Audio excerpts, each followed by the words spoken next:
Hey guys, तो हम आ चुके हैं नए वीडियो में। और इस वीडियो में हम पढ़ने वाले हैं सेक्शन 484 BNSS का, जो कि बेल एंड बॉन्ड चैप्टर का है और प्रीलिम्स के लिए काफ़ी इंपॉर्टेंट है ये सब जो सेक्शन हम लोग कवर कर रहे हैं। ठीक है, तो चलिए स्टार्ट करते हैं बिना टाइम वेस्ट किए हुए। ठीक है, चलिए सबसे पहले तो ये CRPC का जो हुआ करता था, अब थोड़ा देखते रहिएगा, मैं भूल जाता हूँ। ये सेक्शन 440 हुआ करता था CRPC का। ठीक है, और अभी BNSS का ये है 484 और इसका हेडिंग है amount of bond and reduction thereof. मतलब बॉन्ड का अमाउंट क्या होगा और क्या इसको रिड्यूस किया जा सकता है क्या।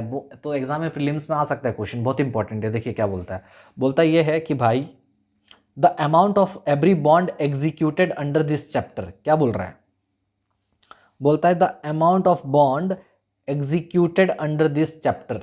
तो जो भी जितना भी बॉन्ड आप चैप्टर 35 में जो आप पढ़ रहे हो, जो भी बॉन्ड के बारे में, तो जो भी बॉन्ड एग्जीक्यूट करोगे अंडर चैप्टर 35, उसका जो अमाउंट रहेगा वो फिक्स्ड होगा with the due regard to the circumstances of the case. मतलब केस के हिसाब से वो फिक्स्ड होगा। किसके हिसाब से फिक्स्ड होगा? केस के हिसाब से।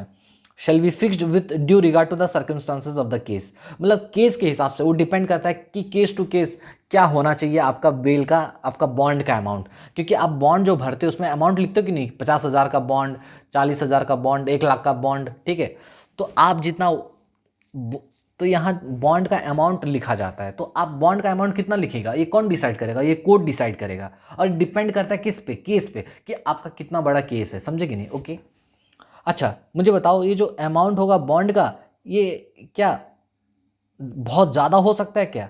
Shall not be excessive. ये याद रखिएगा, ये वर्ड याद रखिएगा। क्या? आपका बॉन्ड का जो अमाउंट होगा वो एक्सेसिव नहीं होना चाहिए, ज़्यादा नहीं होना चाहिए। ठीक है sir, circumstances of the case का मतलब क्या होता है? सर्कमस्टांसेस ऑफ द केस का मतलब होता है कि जब भी आपका बॉन्ड का अमाउंट हम लोग डिसाइड करेंगे कि कितना रखा जाए, तो वो डिपेंड करता है कि आपका जो ऑफेंस का नेचर क्या है, ग्रेविटी क्या है ऑफेंस का, कितना सीरियस ऑफेंस आपने किया है। ठीक है, इसके अलावा फिनेंशियल कंडीशंस क्या है आपका, एक्यूज्ड आप हो एक्यूज्ड, आपका फिनेंशियल बैकग्राउंड क्या है वो भी देखा जाता है। ऑफेंस क्या किया था, ग्रेविटी देखा जाता है। पास्ट कंडक्ट आपका पहले का देखेंगे, पास्ट हिस्ट्री देखेंगे आपका। ठीक है, क्या आप हिस्ट्री शीटर हो? फिर लाइक्लीहुड ऑफ द एब्सकॉन्डिंग, क्या आप भाग सकते हो? तो ये सारा चीज़ देख कर ही बॉन्ड का अमाउंट डिसाइड किया जाता है। समझ में आ रहा है? अच्छा, इसके अलावा this provision embodies the principle that the bail should not be illusory. ठीक है, इसका मतलब देखिए सेक्शन 484 इसीलिए डाला गया ना कि बेल जो है, ऐसा नहीं होना चाहिए कि बेल क्या हो जाए इल्यूजरी हो जाए। मतलब इतना ज़्यादा हो जाए कि आम आदमी इसको अफोर्ड ही नहीं कर पाए। ठीक है, तो इल्यूजरी बनाने का इसका कोई एम नहीं है। तो आपको बस सेक्शन 484 में यही याद रखना है कि भैया बॉन्ड का जो अमाउंट होगा वो फिक्स करेगा कोर्ट, वो भी डिपेंडिंग अपॉन द सर्कमस्टांसेस। और ये एक्सेसिव नहीं होना चाहिए। क्या नहीं होना चाहिए? एक्सेसिव नहीं होना चाहिए। ठीक है, और मान low power of high court और कोर्ट ऑफ सेशन, ये बहुत इंपॉर्टेंट है। हाई कोर्ट और कोर्ट ऑफ सेशन के पास ये पावर है कि वो ऑर्डर दे सकते हैं, किसको? पुलिस ऑफिसर को या फिर मजिस्ट्रेट को, कि आप क्या करो, आप जो फिक्स किए हो बॉन्ड का अमाउंट उसको कम करो। समझे कि नहीं? देखिए क्या बोल रहा है, हाई कोर्ट और the court of session can direct the reduction of the bail amount fixed by the police officer of the magistrate. This acts as a check against the arbitrary और excessive bail condition at lower level. मतलब क्या, अगर मान लो magistrate साहब ने, police officer ने बहुत ही ज़्यादा अमाउंट बेल का रख दिया, तो उस केस में आप हाई कोर्ट और कोर्ट ऑफ सेशन में अप्लाई कर सकते हो कि भैया देखिए इन लोगों ने क्या किया है, बहुत ज़्यादा बेल का अमाउंट रख दिया है। तो उस केस में हाई कोर्ट और कोर्ट ऑफ सेशन क्या करेगा, उनको ऑर्डर देगा मजिस्ट्रेट कोर्ट को और पुलिस ऑफिसर को कि भैया इनका बेल का, इनका जो बॉन्ड का अमाउंट है ना, आप उनको कम करिए, रिड्यूस कीजिए। समझो आया? तो ये है, तो मेन सेक्शन 484 में यही है कि बॉन्ड का अमाउंट फिक्स्ड होगा depending upon the circumstances of the case and it should not be excessive. ठीक है, उसके बाद the amount fixed by the magistrate, the amount of bond fixed by the magistrate और the police officer can be reduced upon the order of किसका? तुम्हारा court of session and high court. ठीक है, if high court और court of session gives the direction, then in such situation the amount of bond fixed by the police officer और the magistrate can be reduced. समझ में आया? Okay, तो आइए एक एग्जाम्पल समझते हैं।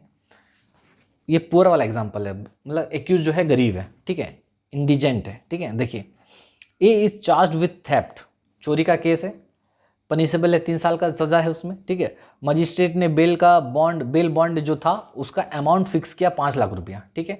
अब सोचो, चोरी का सजा है, 5 लाख का बॉन्ड अमाउंट है भाई, आपको नहीं लग रहा है बहुत ही एक्सेसिव है? बिल्कुल एक्सेसिव है, considering the minor offence and A is poor condition, क्योंकि ए है गरीब, आप फिनेंशियल बैकग्राउंड देख ही नहीं रहे हो और 5 लाख रुपया बॉन्ड का अमाउंट रख लिए, तो भाई ये तो गलत है। तो उस केस में क्या होगा, ए जा सकता है कहाँ पर, कहाँ जाएगा बोलो? मेरे पास जाएगा, तुम्हारे पास जाएगा, कहाँ जाएगा?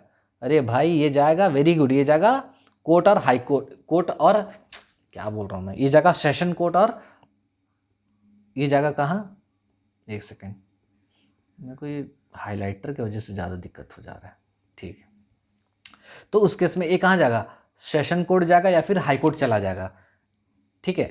तो उस केस में कोर्ट फिर क्या करेगा, हाई कोर्ट या फिर सेशन कोर्ट तुम्हारा है, वो ऑर्डर देगा मजिस्ट्रेट कोर्ट को कि भैया आप 5 लाख रुपए रख रहे हो बॉन्ड का अमाउंट, चलो चलो कम करो कम करो। तो उस केस में मान लो अगर वो ऑर्डर देता है हाई कोर्ट या कोर्ट ऑफ सेशन के, इसको 25,000 कर दो 5 लाख से, तो अब वो 25,000 हो सकता है। समझ में आया? ये था एग्जाम्पल।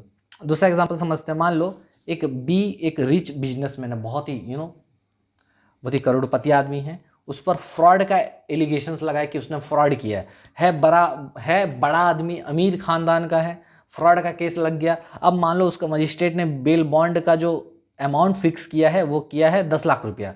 तो आपको क्या लग रहा है, ये सही है या नहीं है? बिल्कुल सही है, क्योंकि भाई करोड़पति आदमी है, हाँ, बहुत बड़ा घोटाला किया है, तो 10 लाख तो कम ही है, क्योंकि डिपेंडिंग अपॉन द केस। तो वही बोल रहा हूँ, considering his financial capacity and gravity this is reasonable and not excessive. ये रीजनेबल है, नॉट एक्सेसिव, एक्सेसिव नहीं है। समझ में आया? So this is all about section 4, कहाँ गया, 484 आई गेस, ठीक है, खत्म हो गया।